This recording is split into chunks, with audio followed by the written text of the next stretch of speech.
প্রচণ্ড কুয়াশার মধ্য দিয়ে আপনারা দেখতে পাচ্ছেন যে ট্রেনটি আসছে ঢাকা থেকে ছেড়ে আসা মহুয়া কম্পিউটার ট্রেনটি। ইঞ্জিনের সামনে দুজন লোক দাঁড়িয়ে আছে, কিন্তু ইঞ্জিনের সামনে এভাবে লোক দাঁড়িয়ে থাকাটা একটি আইনত দণ্ডনীয় অপরাধ।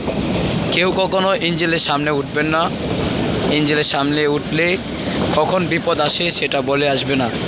তাই আমি বলবো সতর্ক থাকবেন নিজের প্রতি আর চলাফেরার সময় নিজের সামানার প্রতি। সবাই ছোটাছুটি ব্যস্ত ট্রেনে ওঠার জন্য, কার আগে কি ট্রেনে উঠবে সেটা নিয়েও ব্যস্ত। ট্রেনটি টান দিয়ে সামনের দিকে নিয়ে চলে যায়। তারপর যে আপনারা দেখতে পাচ্ছেন যে যাত্রীরা কিন্তু ছোটাছুটি করতেছেন ট্রেনে ওঠার জন্য, কার আগে কে ট্রেনে উঠবে।